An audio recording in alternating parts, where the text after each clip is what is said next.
How's it going, everyone? Welcome to Inside Vaping, your resource for vaping news.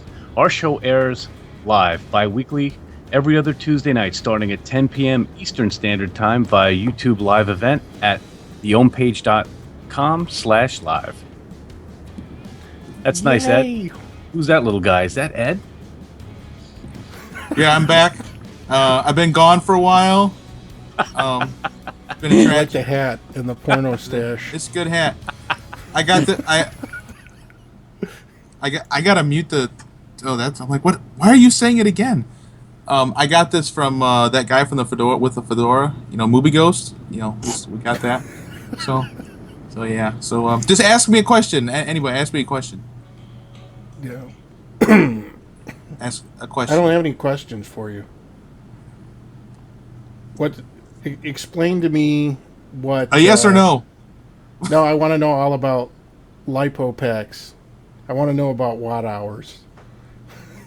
Waiting for this for like a month. He knows nothing. All right. By the way, thank you. Wow. What's his name again? That's so bad. Who? The guy that we had on for Mr. Good Vape. Gary? Gary, yes. Man, thank you for my bobblehead. This is cool. I got one too. But they changed their logo, though. I learned that today watching the replay. Change the Yeah, what? they changed it to the gold without the defined features, I believe. I believe that's what he said. Man, I'll tell you what. I do not like this new version of XSplit one bit. He has new features? Where are these features? No, they changed the logo so it was... Eddie's looking up a guy's shorts. I hate you right now. You have All new right, features, so, you know that? Obviously, we have the lovely Jeannie K with us this week. It has been almost a month since we did a show, so kicking the rust off at this point. I was not able to do the last episode because my nephew got into a pretty bad skateboard accident. He was longboarding and took a dive into a wall, and he had to have some serious surgery, so I ended up going to the hospital with them. But he's doing better now. He's in good condition. He's got a long recovery ahead of him, and there's been a lot of life that's happened in the last 3 or 4 weeks. Yeah. Hence the title of the show, Slow News Week. Although it hasn't really been a slow news week. There's lots of stuff going on. What's new with you, Ed? Wait, let me ask you a question.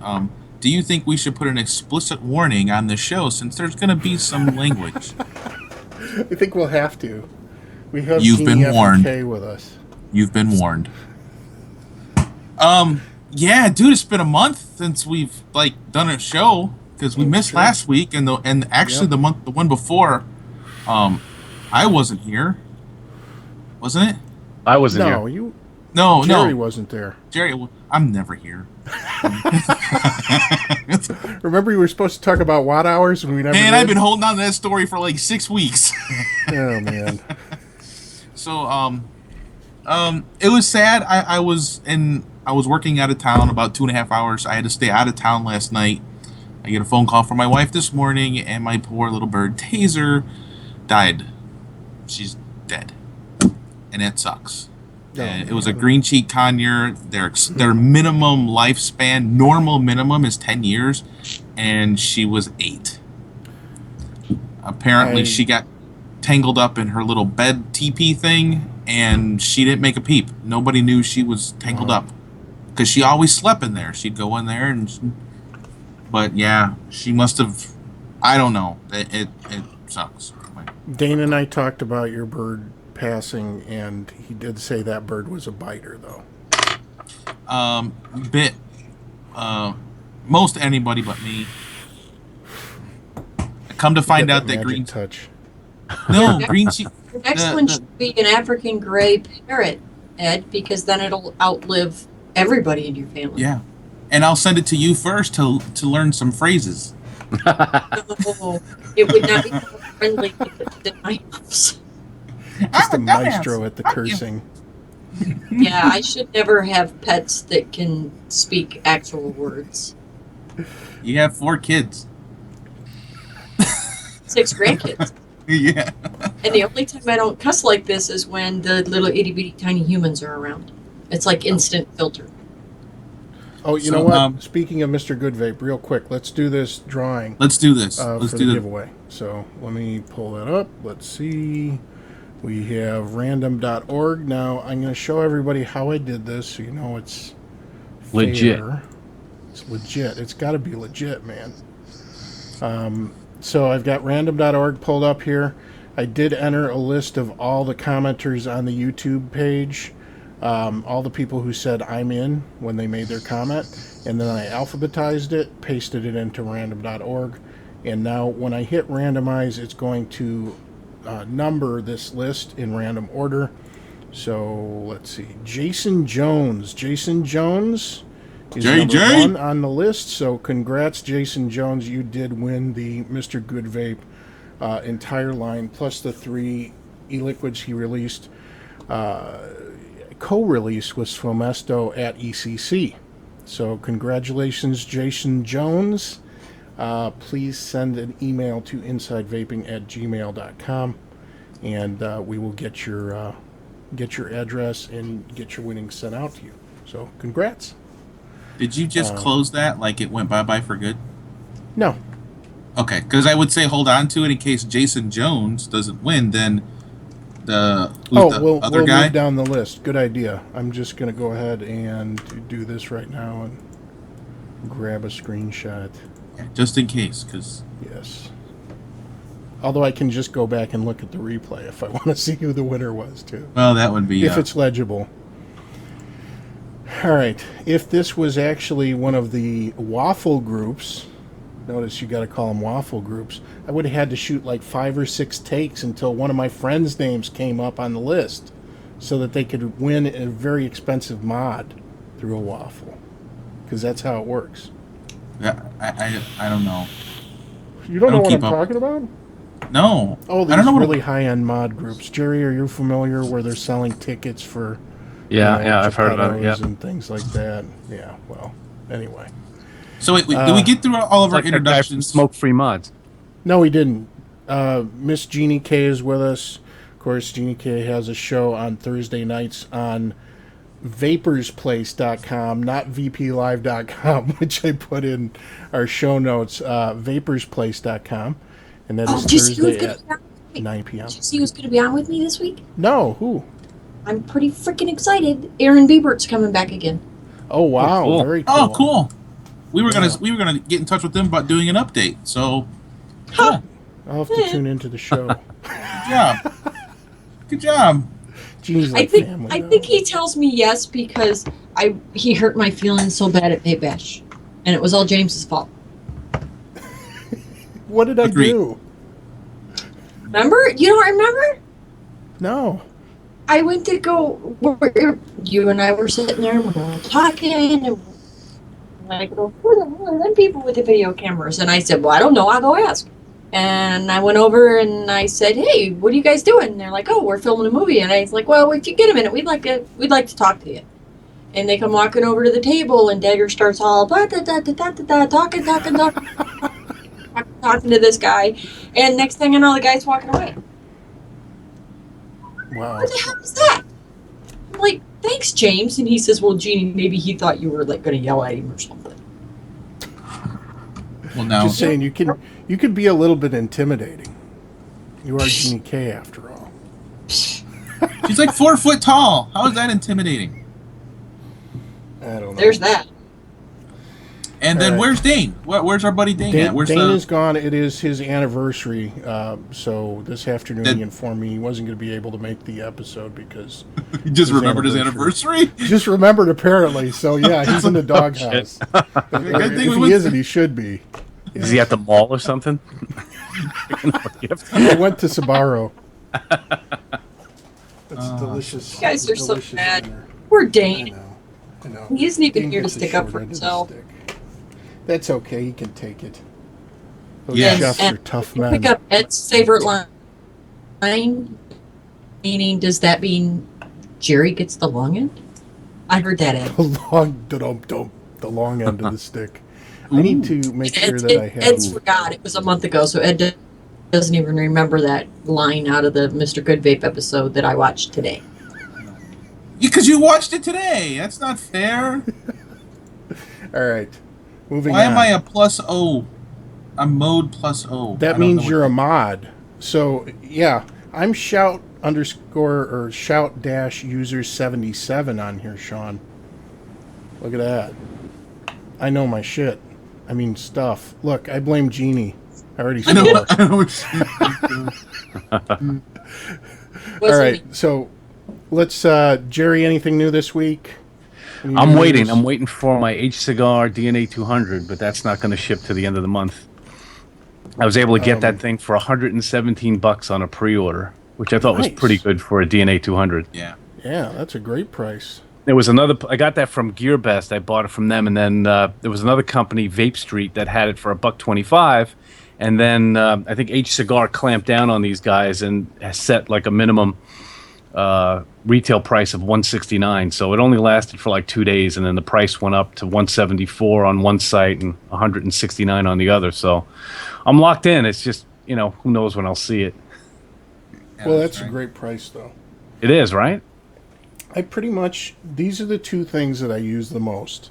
I know it's incredibly boring now, but this is pretty much The what I've Juul. vaped. I mean, I use the Juul and I use the DNA 200. And between the two of them, I don't really need anything else. I did get some vape mail this week. I got a line from 12vapor.com, and I know Ed got some of these as well.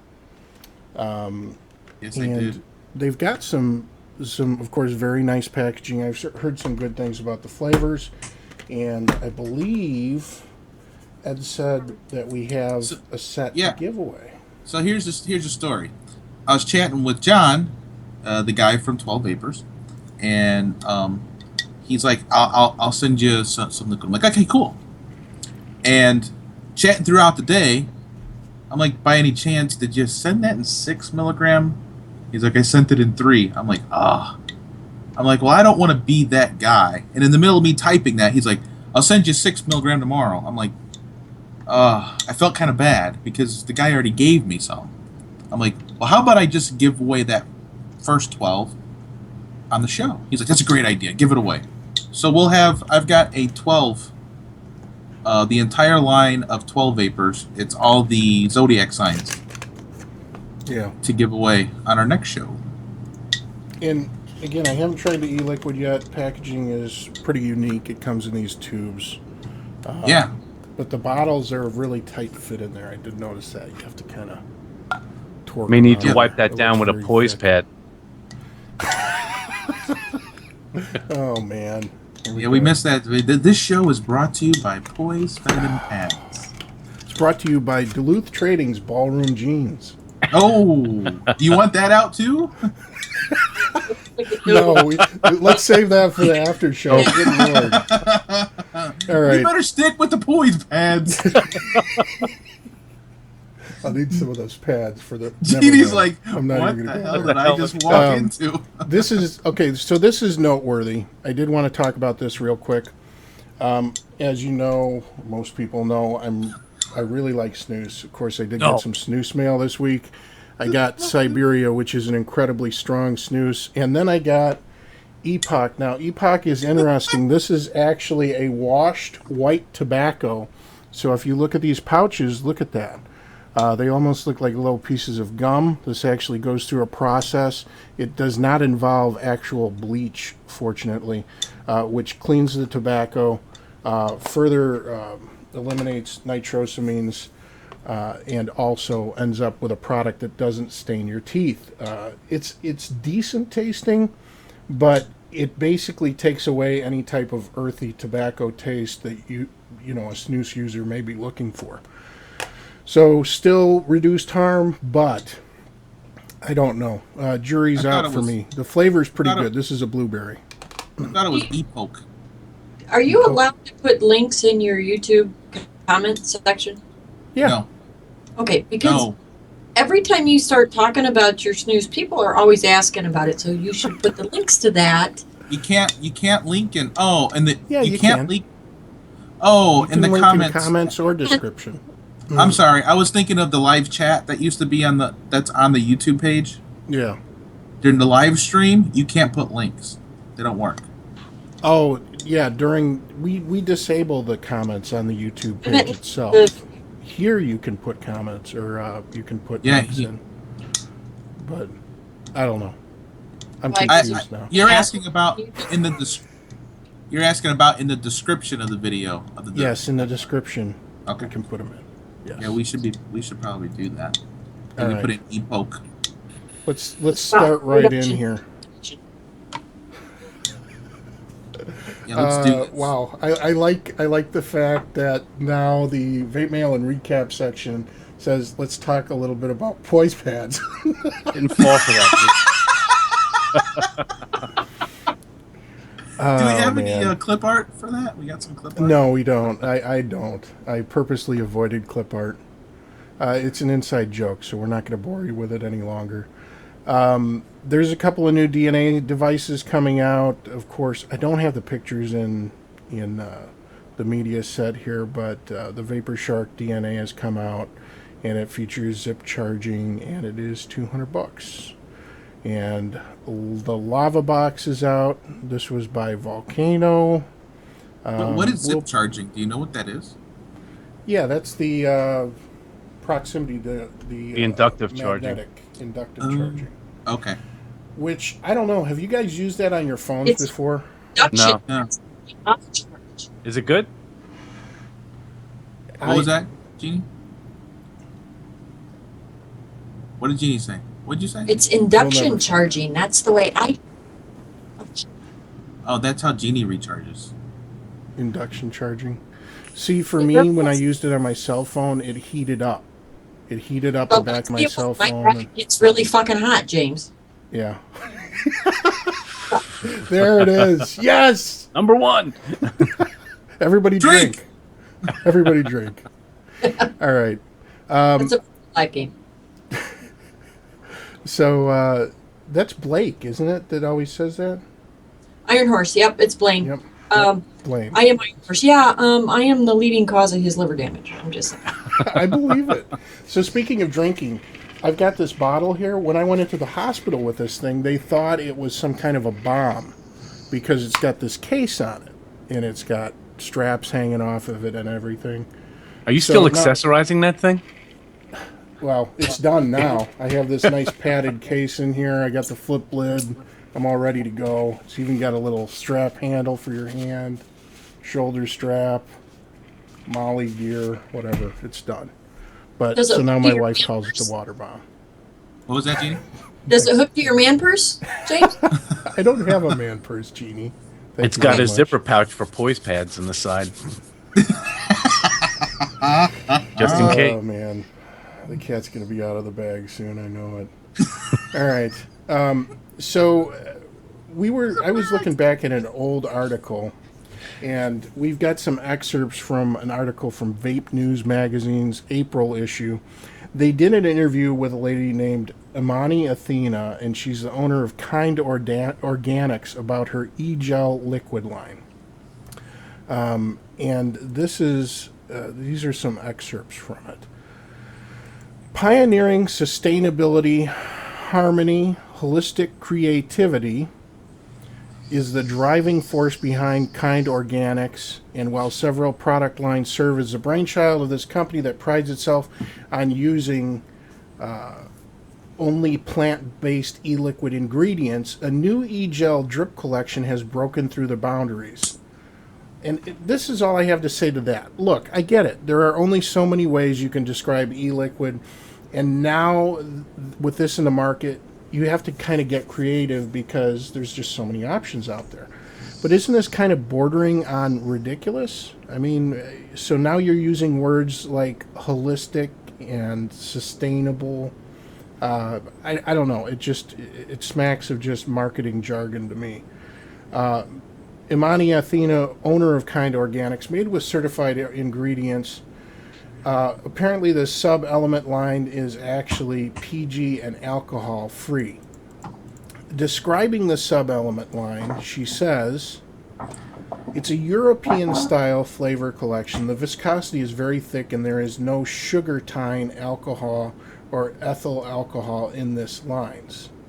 Oh, and this one really sounds delicious. Harmony. This is the description. A slightly sweet botanical assortment. Floral but not perfumey. Harmony reminds Athena of decorative flowers on a wedding cake. It's a sweet floral bouquet, and there's not one specific flower in it where you can say, this is it, she said. So if you ever wondered what it might be like to vape sustainable, artisanal, flowery e-liquid, this is your chance. But you better damn well vape it with your pinky up and possibly out of a bedazzled SUB-OHM tank, if at all. That's what Jeannie, what do you think about this? I mean, It's marketing bullshit. Yeah. Amen.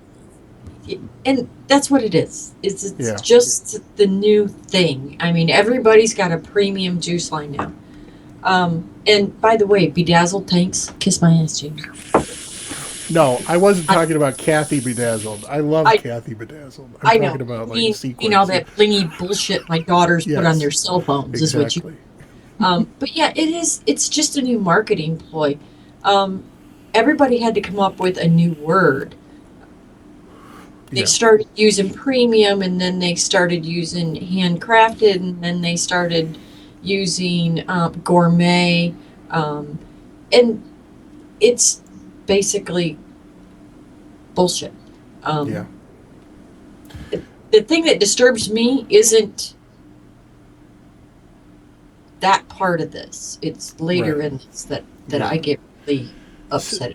Yeah, and let's talk about that a little bit. The article continues. Lucidity, the coconut cream mojito flavor, is another flavor derived from a drink that Athena makes for her family. This is key. She buys fresh coconut and turns it into a cream. The Key West native then adds rum and key lime, which became the inspiration for Lucidity e-liquid. So, Jeannie, this is my question for you. These are some of my thoughts. When the article first came out, it made me wonder about the potential pitfalls of organic versus synthetic or artificial. In my opinion, when you're inhaling an organic flavoring, there's a lot more potential for variances between flavor batches, because obviously it's kind of an imprecise method. I'm assuming that that is the method that she's using, if she is indeed extracting flavors. Not to mention the fact there are varying degrees of organic. I mean, I grew up and worked on a farm, on my brother-in-law's farm, with animals, with different types of grains. And, there were varying degrees from batch to batch, from cart to cart, and field to field. It varied widely. What if pesticides were used on the plants, the fruits, then you go through this flavor extraction process, there's going to be some carryover of those things. What's your take on this organic versus synthetic discussion? Organic is another one of those words. It's kind of a buzzword now because in the grand scheme of things, everything's organic, right? It's carbon-based. That means it's organic. Kurt and Kurt Kistler is such a wonderful man, and he is so patient and tolerant of me and the 8 million emails that I send him and all of the Skype conversations that I have with him. So, say like Loran's Naturals line, and that was one specifically that Kurt and I had talked about. The Loran's Naturals line may have started out as something that actually got picked off of a plant, a tree, or a bush.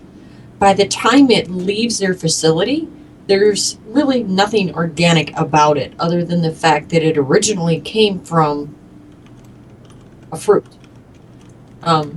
It goes through so much filtration and they are broken down so much.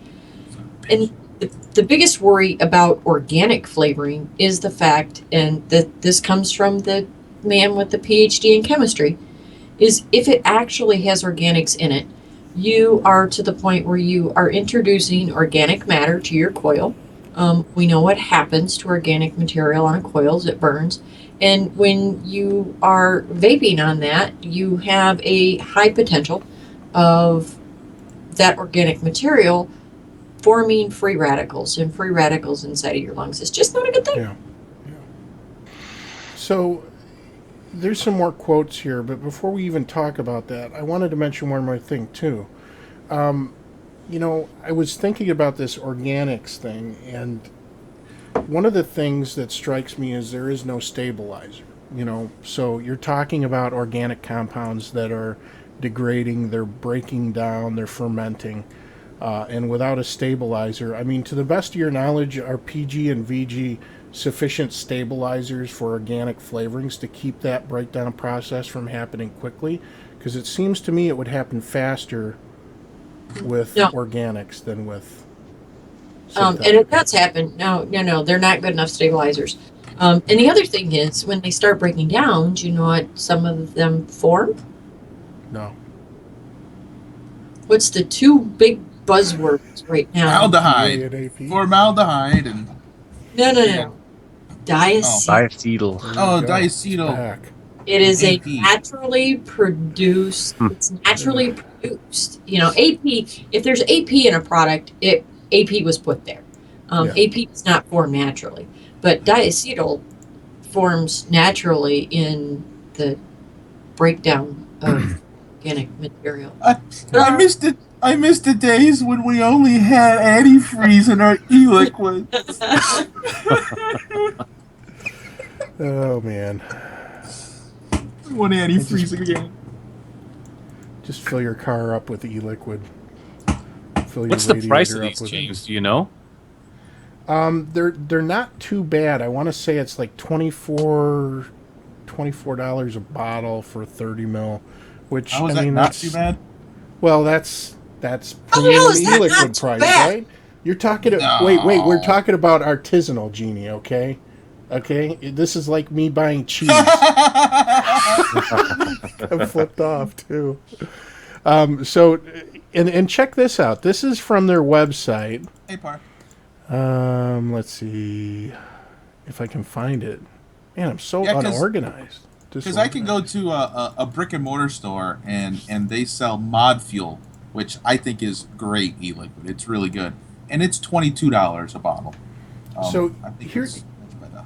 Here's a list of the things that they claim here. They're saying they're GMO free, okay? And I don't know how you would apply this to your entire product catalog without having some sort of chain of custody for where you're getting your flavorings from, making sure that nothing's introduced. No artificial flavors, okay? Pesticide free.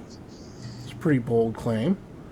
No nanotechnology. Apparently this has to do with extremely tiny particles that are able to penetrate the blood-brain barrier, and no synthetic biology. So their flavorings are also cruelty-free, vegan-friendly, and premium organic, GMO-free.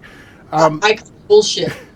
Oh, that okay. So, and I agree, but here's the kicker. Let me see if I can find this, because under the About Us section, they have a statement. Where was it? Our Evolution, was this it? I believe this was it. While other companies compete for customer loyalty based on false advertisements and viral marketing plays, we at Kind Juice let our products sell themselves. Simply put, they are that good. Now, look, I'm not trying to pick on this company in particular. It's just this is a very vivid example of just marketing speak and probably bad business practice too, if you think about it, because there's some claims they've made here that they probably can't back up. So, in- okay. No Go ahead. nano. So Yeah. there's no nicotine in this e-liquid? Where are they getting their nick from? Eggplants? No, wait a minute. Organic eggplants? When we vaporize nicotine, what is the big thing it does? It breaches the Yeah, blood it has brain. to. Yep. It has to. I mean, Right. and it's very commonly known that vaping nicotine does exactly that. It's basically freebasing. I mean, and that's a horrible word that we hear about in the news, but we all know that the nicotine, when we vaporize it, goes into much finer particles. Right. Which is why we absorb it differently than when we were smoking. So the only way for the no nano claim to be accurate is if none of their e-liquids contain any nicotine. So I call bullshit on that one. Yeah, I do too. And the non-GMO, I don't know of a single company that produces VG that will send out their VG with a certificate stating that it is all non-GMO. Right. And she's saying it's plant-based VG, according to this article. So palm VG? But, okay, what VG? It's vegetable glycerin. What VG is not plant-based? Plant-based? I get VG on my palm all the time. That's a different story altogether, Ed. Oh, we don't my want to know bad. about that. You need to have some poise if you're going to be on Then this it show. should add He got to it first, Jerry. He got to it first. I Yeah, did. he did. So we're going to move on after this, but this is another quote from her. There are very specific reasons to go organic in vapor. Of course, the problems is that synthetic chemicals pose in our society today as a major concern. We have been, since the early 90s, been subjected to genetically modified organisms. Athena said, there's no regulation whatsoever on these experimental genres that are being pumped into all aspects, into ingredients in our bodies, not just food, but cosmetics, etc. It's presenting a new set of challenges. So I got to say, to me, this seems like a lot of new age geek speak here that isn't really going in a good direction, because to the best of my knowledge, and you've talked to Dr. Kurt before, Jeannie, you can probably speak to this too, the safest flavorings that we have that are currently available are being constantly tested and retested. I mean, it's with each batch. It's with in the case of Flavor Art, that machine tests several times. That machine that they have, I can't remember what he calls it. It's got the name of a woman. You know what I'm talking about, Jeannie? Yes, and I can't remember the name of it. Let's call it Marge. I know it's not Marge. The big fancy lab in Italy is what I call it. The big fancy lab in Italy. So I mean, Flavor Art. Yeah, Flavor Art, and I'm kind of biased on Flavor Art, but Flavor Art tests their stuff over and over and over again. Right. And I mean, we're talking multiple And it's times automated. per batch. I mean, Yeah. for every single kilo that comes out. Right. And you know, when they're doing these, they're clear down to a molecular level, and it's absolutely amazing what they've done. And all of their stuff is exact. Right. And the way that process works, and I know Sean could explain this better. We're going to have him on the show at some point to talk about some of this.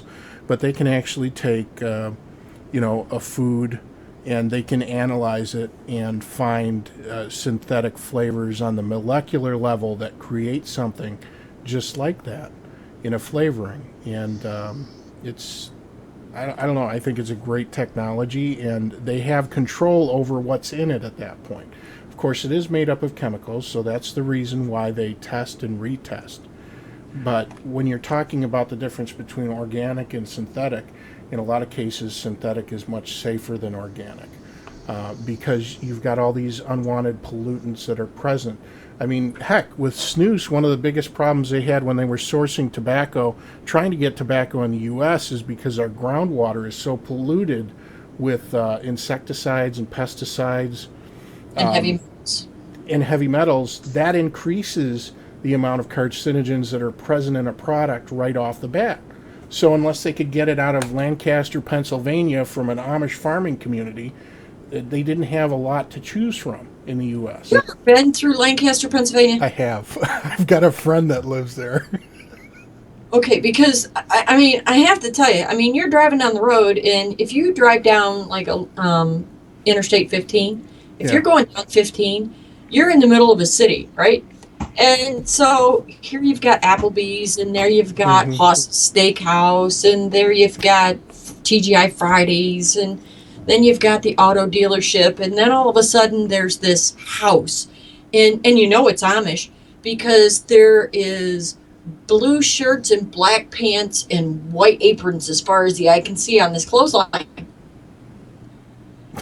And the next thing you know, you're right back to, there's the mall, there's the whatever. I'm like, I thought this was an Amish community. And they're like, oh, yeah, that's because it's really dispersed. And I'm like, oh, so you mean there's a house sitting in the middle of urbanite that just doesn't have electricity? Yeah, pretty much.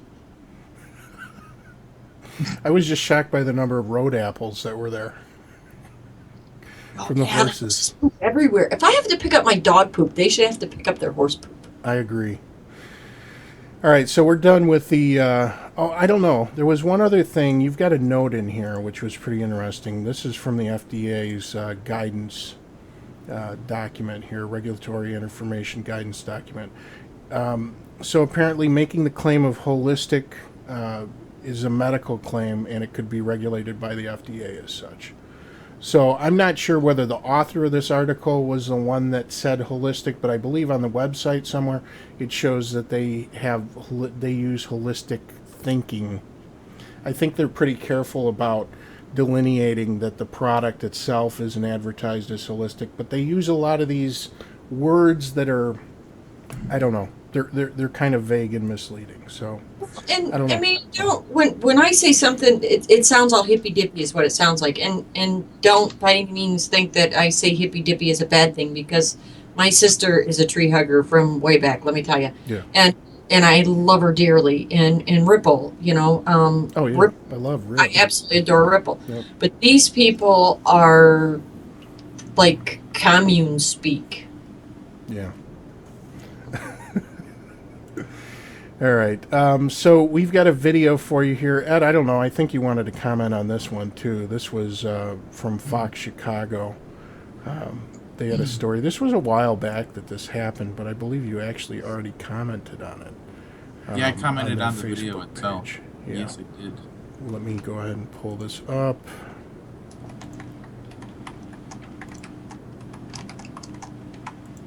Here we Poise. go. Poise. They're marked often as a safer alternative to smoking cigarettes, but recently, a man in Metro Detroit was nearly killed when a vapor pen exploded while he was using it. Fox's Oh my Randy God. Winley takes a closer look at his injuries and how one lawmaker is responding to what happened. Pushed it, it just exploded. It's safe to say this vapor pen was the bomb. This thing fired up out of my hands, hit the wall. Sergeant Jason Dykeman from Downriver could have been down for the count. His arm was scorched. I went to put the ointment on the other day and the skin just ripped off. His thumb could have nerve damage. There's a bunch of like shrapnel in there. Part of his abdomen was burned black. Like it's for real, like charred black, like charcoal. Dykeman was smoking or vaping a ferro vapor pen. It's like an e-cigarette, a safer alternative to smoking tobacco, unless, of course, it goes boom. Louder than a shotgun going off. Thankfully, the pen was not in his mouth, just his hand. It shot up here and put holes in my wall. I'm thinking the thing probably would have shot into my mouth and probably stabbed me in my neck or something, you know. And the first person that had come in was my 8-year-old son, you know. And he's gonna find me here with my face all blown up and bleeding everywhere. Dykeman learned legislation protects stores that sell vapor pens from lawsuits. And because a Chinese company made the pen, it will be practically impossible to go after it in court. That's just crazy. I don't, you know, none of these boxes have warnings, nothing that say, hey, this product may explode in your hands. That's what you get left with, a bunch of bills and, you know, sorry about your luck. And that from a guy who served tours in Iraq and Afghanistan. Make it through all that and then come home and a vapor cigarette almost takes me out. It's crazy. It's not the first time a vapor pen or e-cigarette exploded in someone's hand or mouth. Earlier this year, an e-cigarette battery blew up in a Texas man's pocket. It was like a firecracker. It made the same exact noise, you know, a whooshing sound, and then... All right, this video goes on for a while, so we're going to stop it here. I don't know, Ed. You commented on this. Maybe you can kind of summarize what you said. I gotta address Nick's Turnal, where he said Idiot has a sub-ohm tank on a shitty hybrid mech mod. He didn't know the difference. Yeah. There are many people that go to brick and mortar shops because they want to get off smoking. It's the brick and mortar shop's fault. They're the ones that should be sued on this. They did not educate this man. Why they ever gave him a mechanical to begin with is just plain fucking stupid. Well, here's my thought. Let me just go ahead and pull up your comment here, too. So this was your comment, but you said that the store should be held at fault. This is why I don't agree with that. If you look at it, there's so many different segments of the market. I'm talking about electronics, period, where the shops are not held liable when a customer is, hurt by, let's say, their phone exploding or something like that. I mean, Jerry, you and I were talking about that, about the fact that there's, cell phones blow up all the time. Cell phone batteries swell and catch on fire, and laptop batteries. Laptop batteries too. I mean, you're talking about the same basic battery chemistry. So it is volatile. Now, should they have educated the user? Yeah. Maybe sue for that reason, because there's no warning, there's no education, no knowledge transfer. And let's look at it. That's one of the largest plus sides to going to a vape shop instead of a convenience store. That after the sale education, which should be taking place. I mean, don't you agree, Jeannie? If you go to a vape shop, you should get schooled to some extent. Yeah, you should get schooled. Yep. Well, but look what I got me in. I picked this up on purpose. This is a battery on my laptop. I have to do the lady thing. It says, caution, do not expose battery to temperatures above 65 degrees Celsius. Do not dispose or mistreat battery. Replace only with a Dell, whatever, another piece of shit. Failure to follow these instructions may present a risk of explosion, fire, or high temperatures. See owner's manual for additional safety instructions. Yeah. So they've got a warning. It's on the 11.1 volt battery, and James, you and I know what's inside of here. Yeah. It's the same thing that's inside of the Tesla. Yeah, the Tesla electric car. You know what that is, don't you? It's like almost 8,000 18650 battery cells. And this is the thing, Jeannie. It is virtually the same batteries that we're using, because we don't use batteries with tabs on them anymore. Yeah. We use flat top batteries now. And I mean, we were watching, Paul and Bernie were watching some auto show, whatever, but they were talking about the Tesla car, and I'm like, holy shit, those are 18650 batteries. And my husband looked at me and he says, you realize you're a girl, you shouldn't know this? But I'm looking, it's almost 8,000 18650 cells inside of a Tesla car. Holy cow. Do you think that thing comes with a freaking battery warning? I bet That thing you vents. It could take out a neighborhood. Yeah, can you imagine? Can you imagine what would happen? Because if one of those batteries inside of that thing vent, isn't it going to send the other ones into thermal runaway too? But I think the more society gets into this, everything is life as we know it revolves around our electronics. Oh yeah, by the way, look at understudy. Let's get the plumes. Oh, you got the big battery now too. Well, I told you at Vape Bash I ordered it. And I'm like, James has got that cool sticker. I want one. And understudy went and got me a whole stack of them, remember? Very cool. Because he likes me. He's a nice kid. But everybody's day-to-day lives revolve around something that is either electronic or has a battery. We expect it to be common knowledge, and it's not. There's a lot of dumb people out there, and I'm the first one to admit that I'm a dumbass. There's a lot of shit I don't know.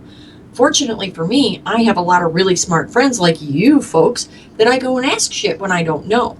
A lot of people do not go and ask. And this guy didn't have that. I mean, really, he was relying. He had to have. I'm not saying he had to have bought it from a brick and mortar, from an e-cig shop, but I really think he did. Who has ever seen a mechanical device like that in a convenience store? Well, but he could have went to www China Shit or Us and paid $17 for it. Well, that's true too. Was it ever stated in the story that?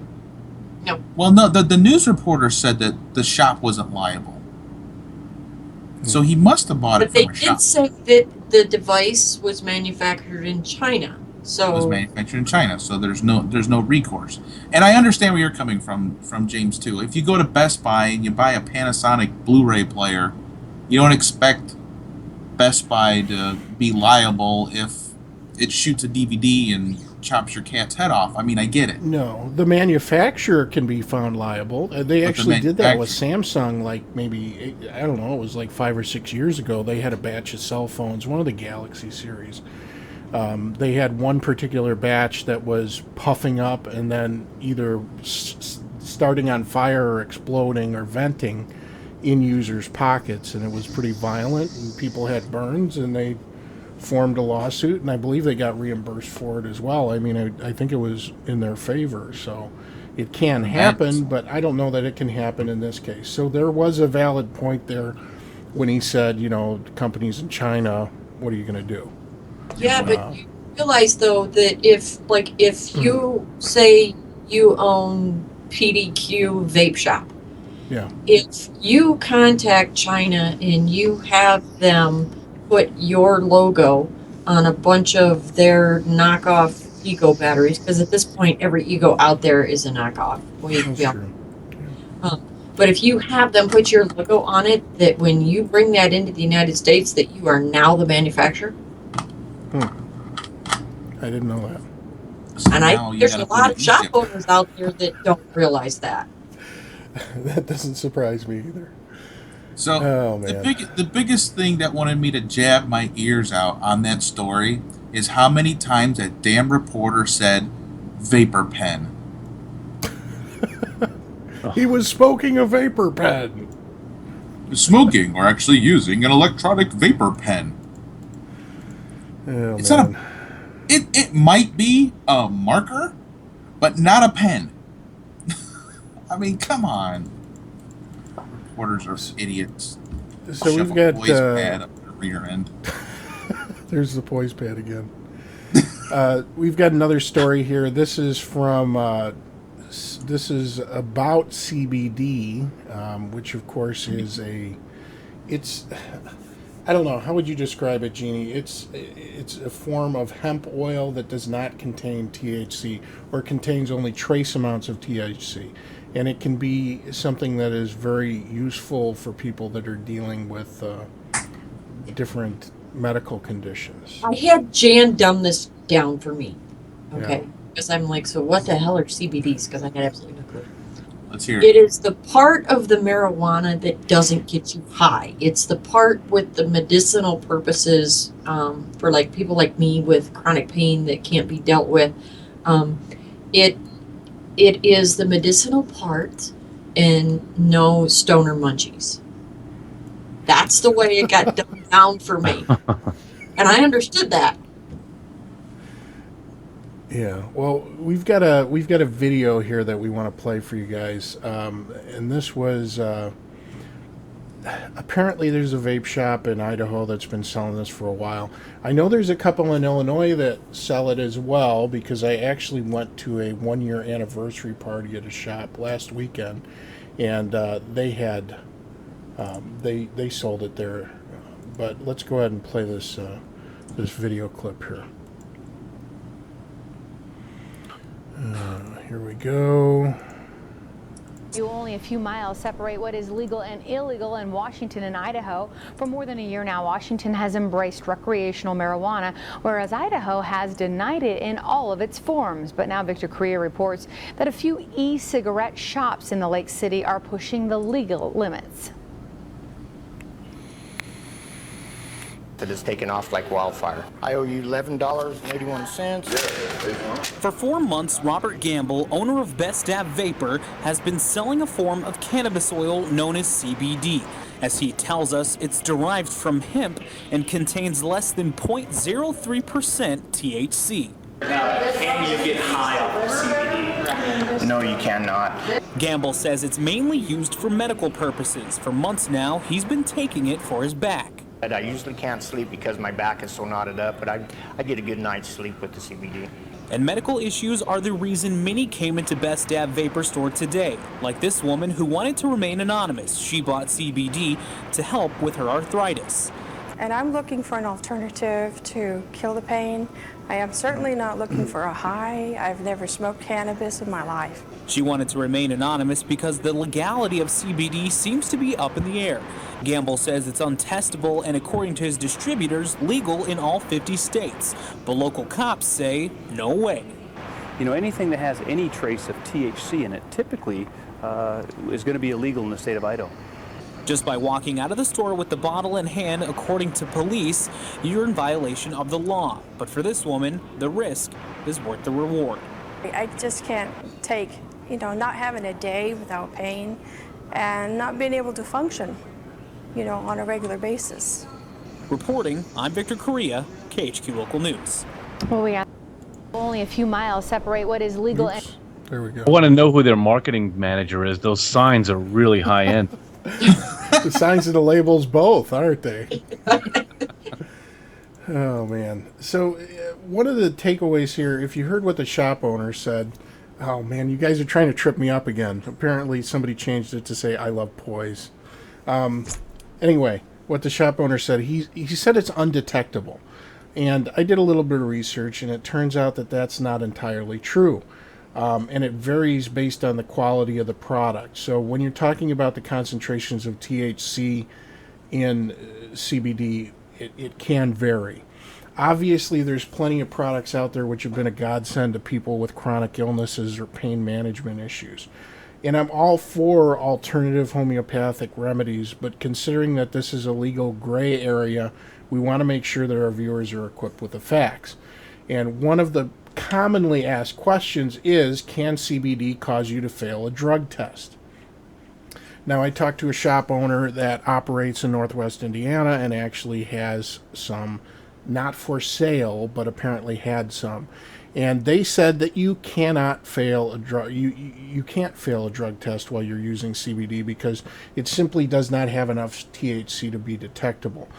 That's not entirely true. CBD can contain trace amounts of THC. You probably won't fail a drug test unless you're taking around 1,000 to 2,000 milligrams of hemp oil a day. So I went to a website that's called zamnesia.com, and it turns out that they say if you use legit. Huh?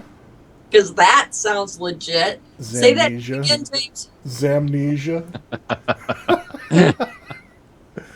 It sounds like they're experts at drugs and drug detection and all that stuff, and avoiding detection of drugs. All the nefarious stuff.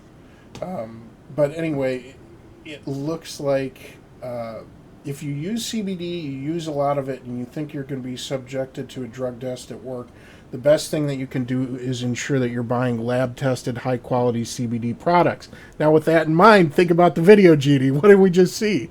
I mean, it labeling. I mean, it didn't look like high quality. That looked like it was tested. meth lab tested. Well, do you remember when everybody used to talk about, the bathtub juice? Remember that? Yeah. When that was the whole big thing, made in somebody's bathtub.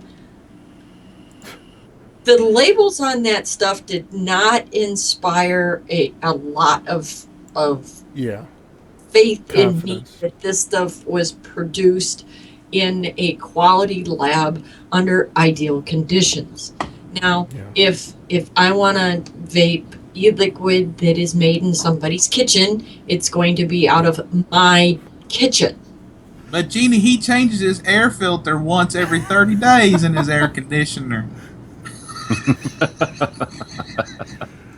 Oh Yeah. man, he's got a And scrubber. I had to supervise and see that all of the people that worked in the bar that I managed in Dallas got drug tests. And now the company that I worked for did hair follicle drug tests. Yeah. Those little sons of bitches are so accurate, and they can tell you whether you took Tylenol or Vicodin 3 it's years. like a timeline. Yep. Yeah, it is a complete timeline. And if that thing can pick up the fact that you were a heavy Tylenol user, meaning that you took Tylenol more than 3 days a week, I think it would find this shit. Yeah. What if you shaved your head? Can I just pull one off your arm or something? That's pretty interesting because lo and behold, Britney Spears, of course, everybody remembers her shaved head period there. She supposedly did that to try to avoid a follicle test when she was in negotiations with Kevin Federline for custody of their child.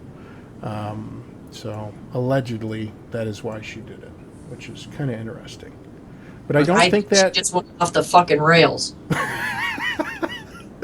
That's also possible, because I think that happened several times during her career.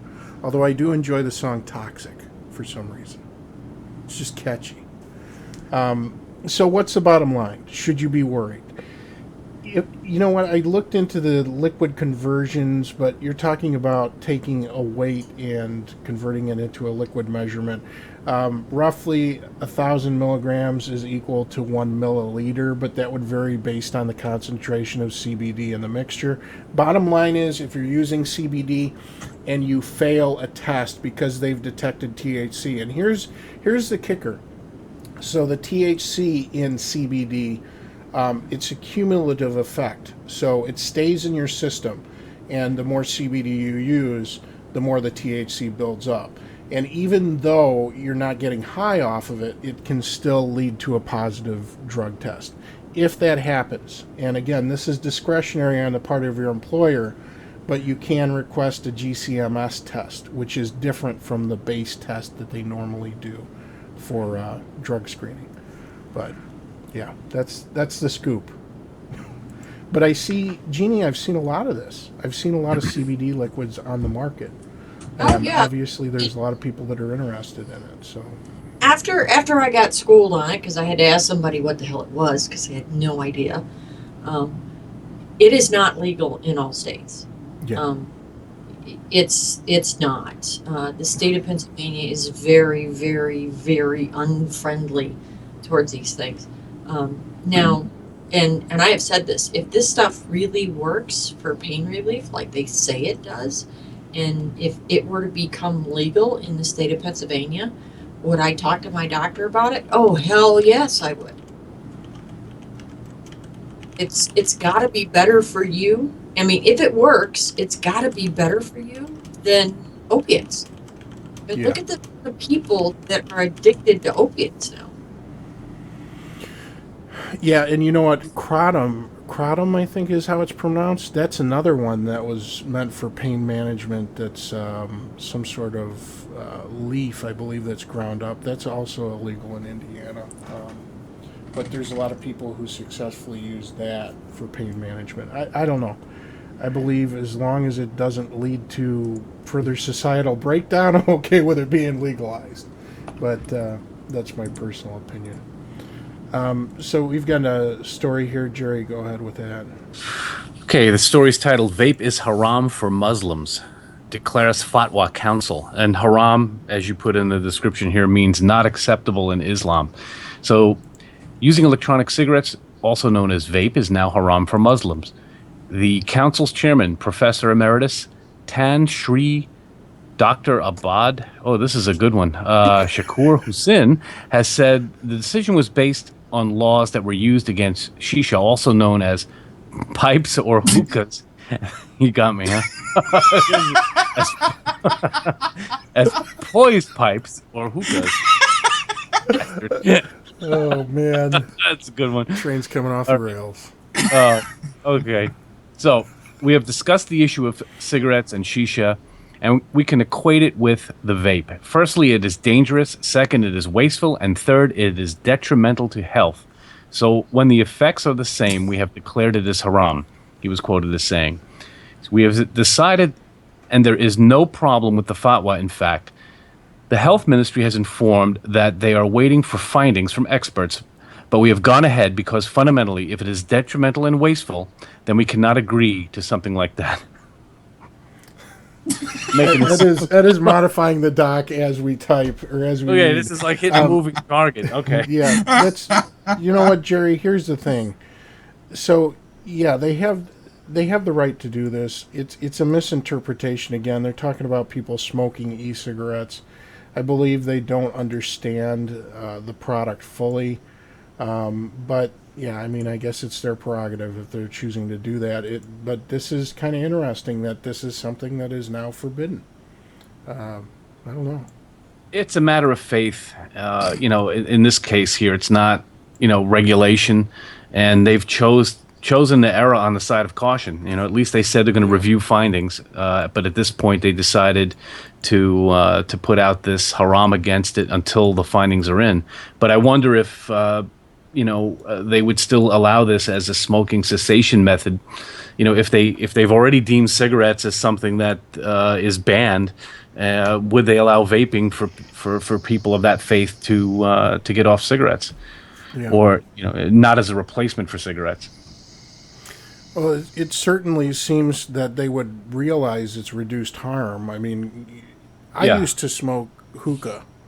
In fact, I still have a hookah in the corner of my room over here. It's kind of the dirty little secret. It's literally a dirty little secret because it's covered with dust. But, yeah, I mean, the big problem I had with it was all the charcoal dust. Because it was always burning the crap out of whatever was in that bowl. All right, so let's continue on here. Ed, why don't you talk a little bit about batteries? Oh, we're going to jump down there. Okay. We're going to jump down there, buddy. So, with the DNA 200, it's great because now I don't have to just say the letter. It's what the fuck is a watt hour? So there's a lot of questions of people going, hey, this is a 950 milliamp hour battery. This is not going to last, what, a couple hours at best? But that's not true. This is a very widely used battery. I believe this is what's in the Hana V200. It's probably similar to what's going to be in the Shark. And this is a 950 milliamp hour battery, which doesn't sound like much. But we just got to go by size. That's an 18650 right next to it. It's the same thickness, but it is wider. So let's go over what a watt hour is, because we can't call these the same thing. This is a 2500 milliamp hour battery. This is a 950. But even though this is a 950, this has more power than this. So, what a watt hour is, if you run a device at 5 watts for 3 hours, 5 times 3, it's 15 watt hours. It's literally an exact measurement. So this 11.1 volt LiPo battery pack, 950 milliamp hour, is equivalent to 10.5 watt hours.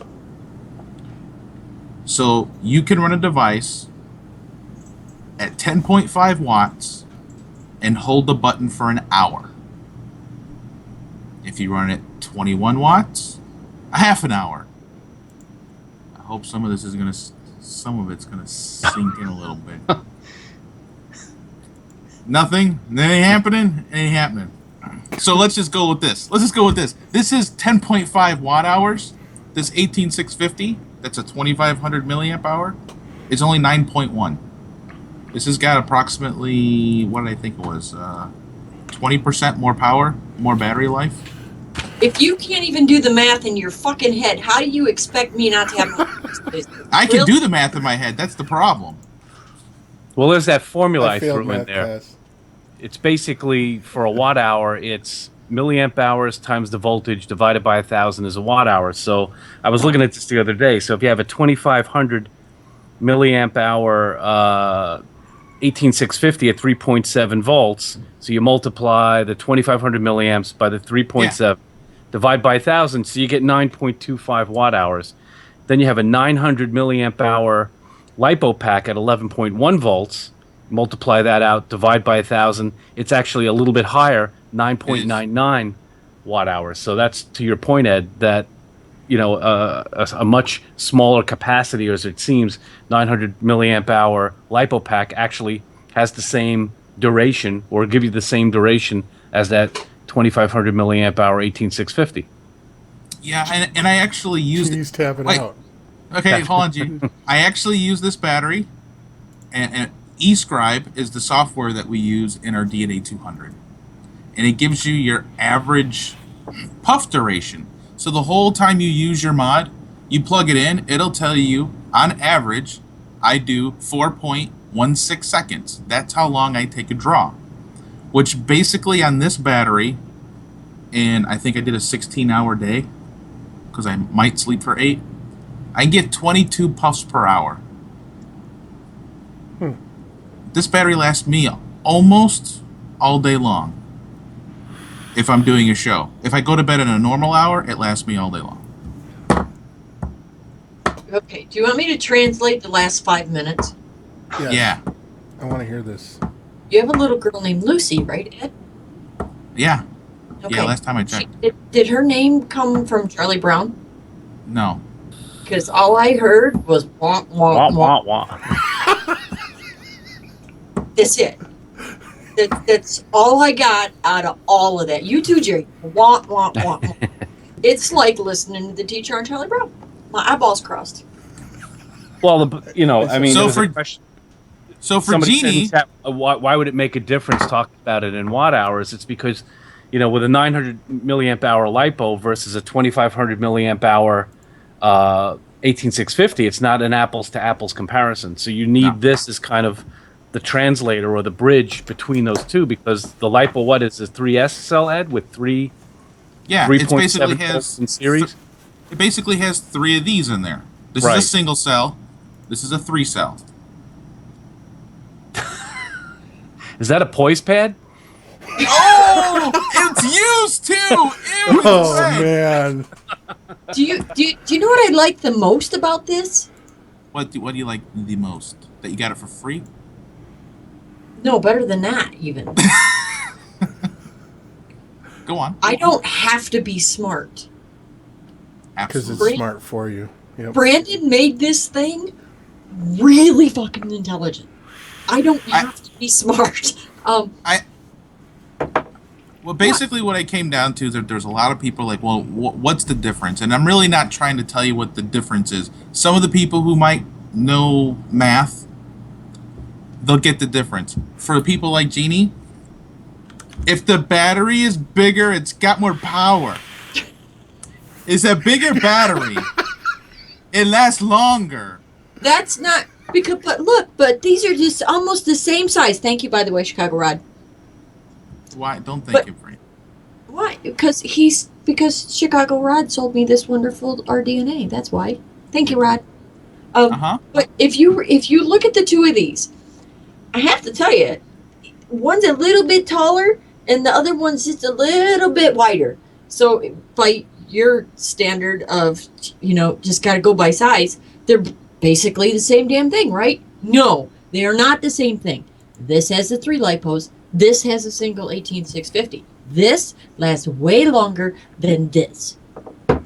Yeah, you know what? Dr. Reed has a good point. It is about the size, because this is what's in your 200. This is what's in your RDNA. This is bigger. And then, look, Rage quit. Was that the equivalent of a mic drop? Yeah, right.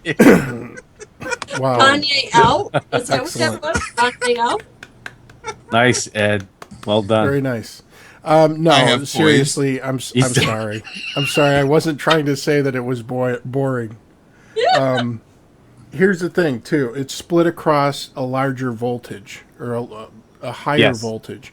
So my understanding is it doesn't have to work as hard to supply a constant voltage in the desired range. I mean, granted, not too many people are running this thing at 200 watts, mostly because it's like a flame-breathing dragon at 200 watts on any normal build.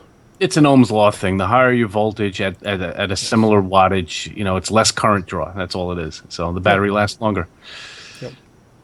Very informative. Thank you. It wasn't. It was shit. It was absolute It wasn't. shit. It wasn't. All right. I guess I need to own up. You maintained to your the poise pads. throughout it. For some strange reason, over the course of the last 3 days, and my wife has not logged into my Facebook account at all, Facebook is targeting me with ads for poise pads. And I don't know why. I am not incontinent. I have never been incontinent. I understand they're very, very absorbent. And you know what? On a hot summer day, if I'm mowing the lawn, I'd love to be able to put one of those inside the liner of my hat so it can absorb moisture. But yeah, I have no idea. So that's the story behind the poise pads. Okay, if you go to WH watt hour calculator, Google search it. The fourth one down says convert milliamp hour to watt hours. What's a convert? Convert. He lost his poise. Shit. I lost my poise. Anyways, it's got a box that you put in milliamp hours, and it's got a box you put in your nominal voltage. And then you hit calculate, and it tells you your watt hour. So if you just don't know, use Google. You know, the this internet- is my the feedback internet from doesn't- Urban Dictionary. Just Google it. Yeah, just Google it. Because the internet doesn't lie. No, it's all true. It's all true. They know that James needs. They know how to target people for poise pads despite their denial. I am never getting asked back on this show again. No, you Why not?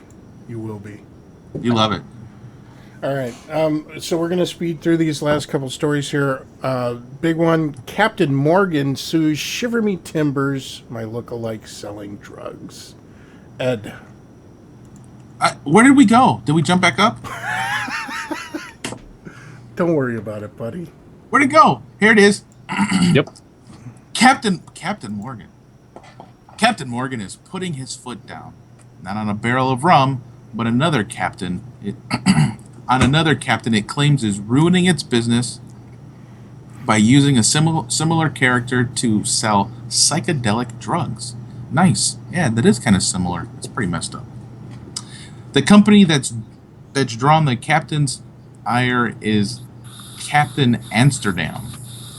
According to the lawsuit, Captain Amsterdam sells e-cigarette refills as well as psychedelic and stimulant drugs such as salvia, a throwback to Miley's escapades with salvia. Oh, I kind of remember that.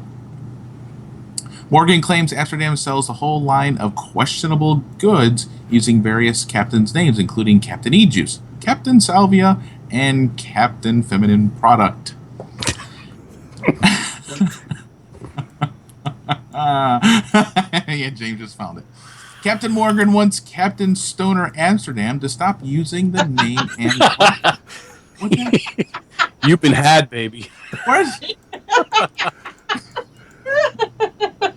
We're messing with Ed tonight. Everybody. That was a good one. I don't even get it. Yes. And they make money from them. And stop doing that. Yes. So basically, shot across the bow of the pirate ship from Captain Morgan to Captain Amsterdam. There's a lot of companies. And I have to tell all of these vendors out there. I really need to tell you vendors this. You people that are getting C&Ds, you know what? I don't think the companies that you are ripping off went and found your website. I have a really good inclination that people are sending your blatant ripoff of their logo, and they're notifying these companies. So I'm just letting you know, If you think that these companies are going out and searching you out and finding you, no, I don't think that's what's happening. I think what's happening is the people in this community that are completely against you ripping off other people's trademarks are letting them know that you're doing it. So you really should just stop. While they're vaping a clone. Yes, indeed. All right. Probably. What else do we have? That was pretty much it. I think I'm running out of steam. I know that. Cuomo bans powdered alcohol, the Capri Sun for adults. You may not have ever known it was a thing, but now you'll never find legal powdered alcohol on the store shelves of New York State. This morning, Governor Cuomo signed legislation banning Palcohol, freeze-dried alcohol that comes in powdered form. The governor referred to the product as a public health disaster waiting to happen, which, to be fair, could also apply to crossing the street, drinking water, and regular booze. According to the state's logic, the portable powder, which SB Nation, Sportsbook Nation, dubbed Capri Suns for adults, can be easily disguised, therefore increasing the ability for underage youths to gain access to it. Palcohol creator Mark Phillips argued this point to us, saying that a ban will create a black market for it, making it easier for kids to get a hold of it. According to Phillips, the ban serves it is being orchestrated by liquor company lobbyists. Businesses and individuals are eager to use it, but legislators are blocking them for no apparent reason other than to protect the profits and market share of the liquor companies. This is not at all surprising to me, simply because if you think about it, what is happening right now with open vapor products and closed vapor products? You're seeing the opposition there, and you're seeing them oppose our efforts and try to undermine our efforts to bring open systems to market, because obviously they want to have control over the entire thing. So, yeah. It's a tough debate for me. Am I a hypocrite if I side with Cuomo on this because I still oppose the ban on e-cigs? I mean, we discussed this before. Nicotine is not a mood altering or a mind altering substance, right? Yeah.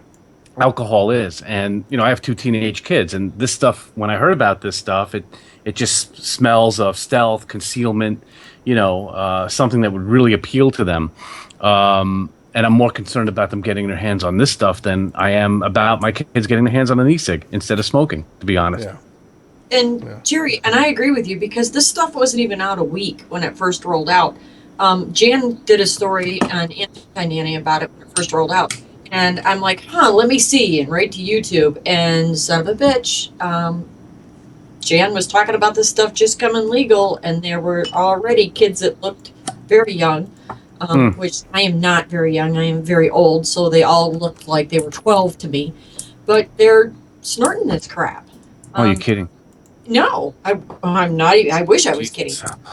Yeah, and imagine that. And that is just scary in and of itself. Now, I understand where a lot of grown adults like us, who might be going to a concert or might be going to a sporting event where you don't want to pay $12 for a shitty ass draft beer, might want to be able to take this stuff in and be able to just slide it in the back pocket, because you're not even allowed to carry a bag. Women can't even take a purse into a stadium anymore. But we have rules here at our middle school and high school. Kids aren't even allowed to take bottled water in. They can if it is an unopened bottle of water. But like, James, your cup or this, no, they can't even take them to school. Like concert rules, yeah. Because teenagers are just that. They're teenagers, and they're too stupid to know that they're doing dumb things.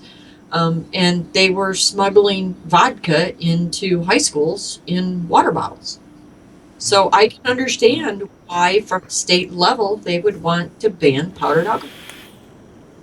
In school would have And been if similar. that makes me a hypocrite, then yeah, I'm a hypocrite right along with you, Jerry. Amen. Yeah, I mean, I do understand it. I see the similarity between the liquor lobby and what this guy is trying to do, and what open and closed systems, the struggle that we're going through. But that being said, I do see your point. And it would be something that would be abused. And speaking of that, we've got this article, and this will be the last one. Indiana teens turn away from tobacco but pick up e-cigarettes instead. And I'm going to kind of summarize the findings here. Basically, they did a research study. This was the Indiana Youth Survey, formerly known as the Annual Survey of Alcohol, Tobacco, and Other Drug Use by Indiana Children and Adolescents. So during this survey, they discovered that Indiana or Hoosier students it was 15% of youth between 7th and 12th grades said that they used vaping products at least once in the month before they took the survey. Only 11.5% of 9th through 12th graders in Indiana said they used cigarettes in the month prior to taking the survey. This is what one of their representatives here, this is Ruth Gassman, Executive Director of the Indiana Prevention Resource Center, said. What we can gather is that students have this misconception it's somehow safer than smoking a cigarette. Gassman said, I think the tobacco industry is really intentionally marketing e-cigarettes that way to make them appear kind of by implication that they're safer than smoking a cigarette. Well, Ms. Glassman, they are safer than smoking a cigarette. That being said, it is a vice. When you take up e-cigarettes, it's nicotine. It's a nicotine therapy. It's a nicotine addiction. So that is considered a vice, just like drinking alcohol or anything else. And it's something that we shouldn't encourage children to do. And I don't believe as an industry we are doing that. Kids like to experiment with things that they shouldn't. It's kind of a natural. Tell them no. Yeah. So, Jeannie, this doesn't surprise me at all. I mean, it really doesn't. It's safer than smoking a cigarette, but it's still a vice. It's like alcohol use. And, your kids are going to do it. Kids are going to try it. They're going to experiment with it. Jerry, what do you think? Well, it's interesting, that an adult who doesn't have a nicotine vice or never smoked before would be less likely than a high school student who also has never smoked before to try an e-cig. And that, what you said before, it's that age range where kids want to do things that are forbidden, test your boundaries, feel empowered to choose, to do things people tell you not to do and find out why they're telling you not to do it. So, whether it's cigarettes, drinking, plus they have this sense, and it's throughout the story, that vaping is safer. So it's not such a bad thing if I do that. So Gassman said the kids think it's cool because it's so novel. So, this kind of surprised me, Jerry, because how long, we've been doing this for years and years. So it's been 3.5, 4 years for me. I don't know how long you've been vaping, but it's not novel to me anymore. And I see people talking about it all the time. I see it on the street. I see people in cars vaping. But apparently, to some parts of the populace, it's still a novel experience, and that's why it's attractive. At least that's a large part of it. I have a different opinion on that, though, and I was pretty vocal about it for a long time. We didn't see the major influx of teenagers in vaping until the media started saying it's the new high, it's the new drug. And son of a bitch, didn't all of these kids start vaping? Didn't all of these kids start getting these poison control calls because these kids are vaping and vaping and vaping because they're looking for this high? And we all know what being overnicked is like. Right. You start throwing up and everything else. The media is ultimately responsible for the amount of kids that are vaping now. How many stories did we see in the news about e-cigs being the new high? Yeah. It's high. And when all of these media reports started hitting, there were kids everywhere. Kids all of a sudden started trying to steal this shit out of convenience stores. They weren't trying to shoplift e-cigs prior to that. Yeah, that's true. I didn't think about that. So, sorry, that's my 2 cents. Yeah, Dane's here. You going to talk about Uncle Louie, or we're going to save that one? Let's save that one. But some of those statistics, Jerry, I mean, you read those too. Yeah. Some of the other statistics that were gathered, 17.7% of students in 9th grade reported using alcohol within the past month, along with 23.5% of 10th grade students, 28.1% of 11th grade students, and 33.2% of 12th grade students. So remember, your high school youth using e-cigs, 15% average. 9.9% of students in 9th grade reported marijuana, which continues to go up until 18.8% of 12th grade students using marijuana. This is an interesting one. 13.5% of students in 9th grade reported that they had made a plan to attempt suicide. Okay? The numbers drop as the kids get older. So in 9th grade, that's the highest reading that you get. 12.9% in 10th graders, 12.3% of 11th graders, and 10.8% of 12th grade students. So, yeah, I guess that's kind of sobering. I just never... I thought that was interesting, which is why we're bringing it up. I just never really thought that was such a issue. So from 9th to 12th, 11.5% admitted to using e-cigs, right? So it's a much lower percentage in that age group. But what would you rather have your kids do? Use alcohol, marijuana, or attempt suicide, or try an e-cig? Of the available options, I'm going to go with the e-cig. Obviously, we don't condone underage vaping, but the reality is your body gives you warning signs.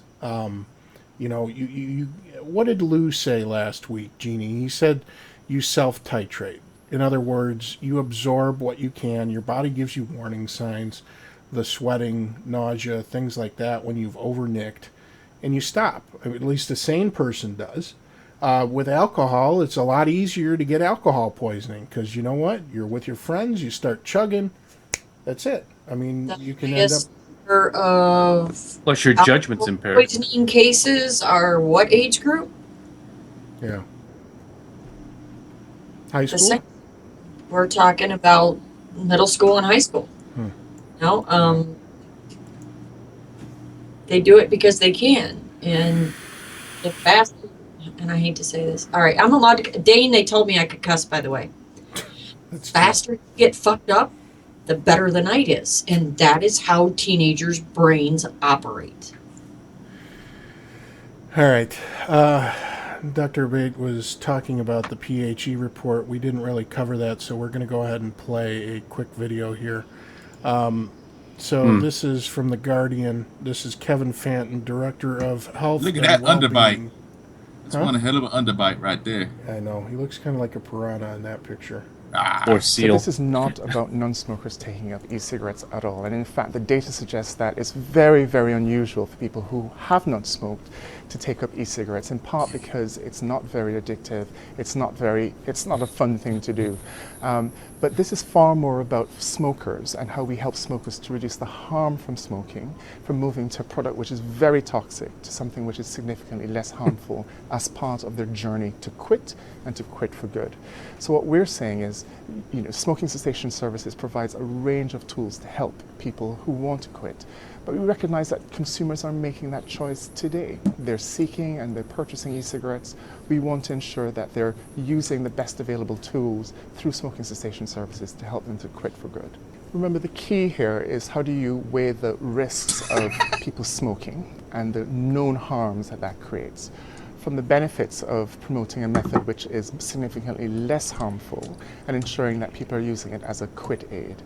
And what we have to ensure is that as we are promoting the use of e-cigarettes to help people to reduce their harm, we're equally focusing on limiting the use of e-cigarettes by people who are not smoking at all. And that's why legislation to prevent the sale to minors or the purchasing of e-cigarettes by minors is so important, because it provides that context to protect young people from taking up e-cigarettes. All right, so this is not about non-smoking. Here we go. Seal's talking again. One more time. It's a talking seal. But I'm playing again. Man, the jokes. Yes. Sing Kiss from a Rose. So here's the thing. Obviously, the Lancet came out and they blasted this report. because there were some researchers involved who had ties back to big tobacco. That's not surprising. And that's what we're going to get, because impartial is something that it seems does not exist in this world that we live in.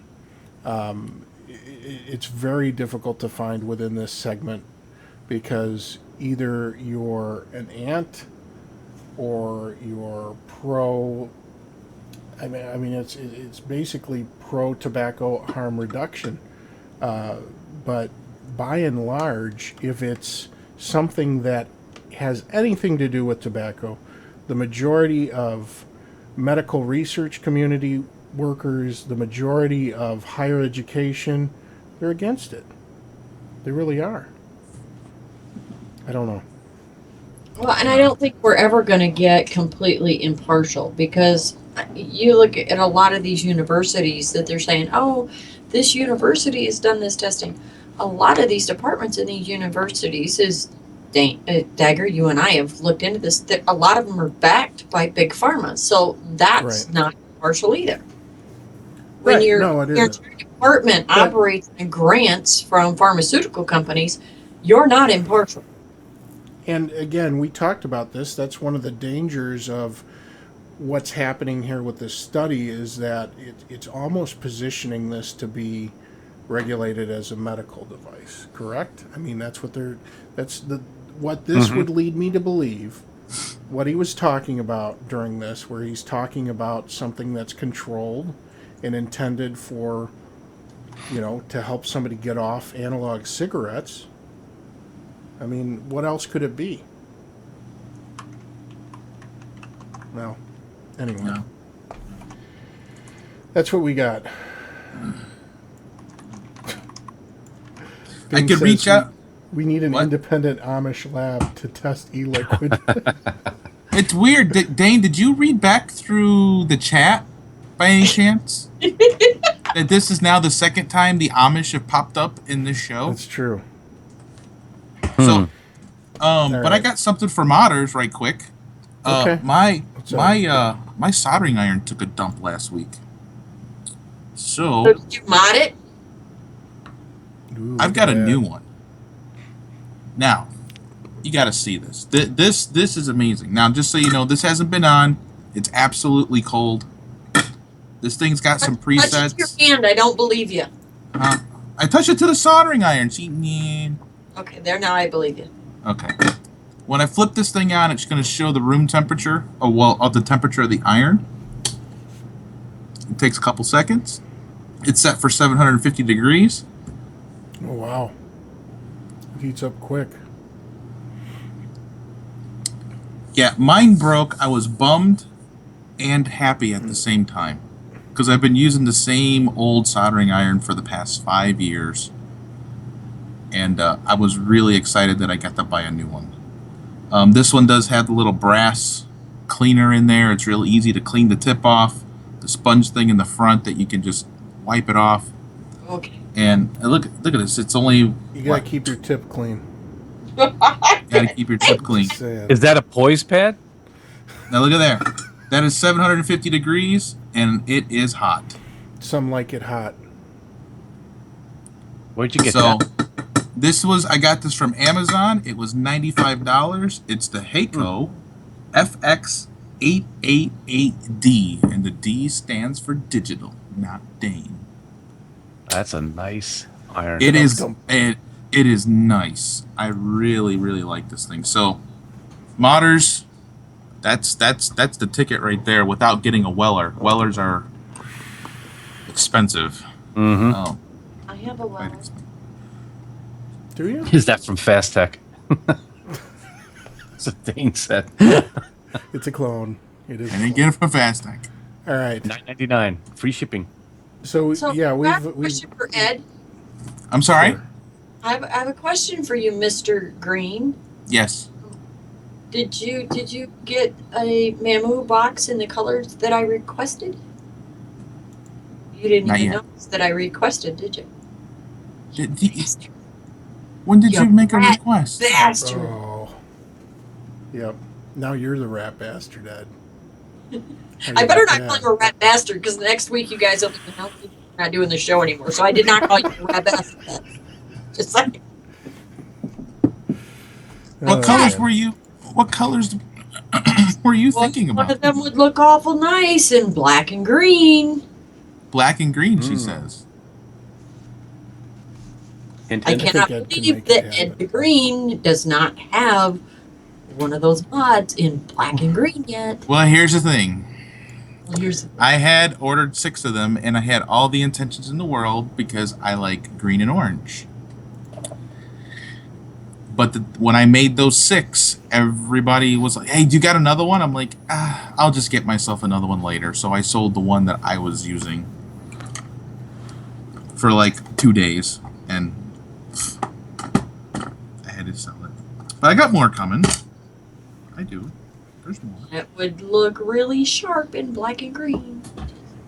All right, we're going on an hour and 40 minutes now. So we've run way over. Oh, it depends on bedtime. Yes, it is. All right, Jeannie, thank you very much for joining us. Thanks, Jeannie. guys. We will see everybody in 2 weeks. So until then. Ciao. Keep your poise. Keep your Sayonara. poise. That's Yes. Right. If you're a smoker, stop that. And try Yes. poise pads. Stop that shit. I'm glad you did. And if you're a solderer, keep your tip clean. That's all we have to say on that. Poise is better. And if you have sweaty balls, use Wait, poise. it's the outro. Isn't that brilliant? Look at that. The guy who did that was a genius. And stick around for the after show. James will play Jeannie's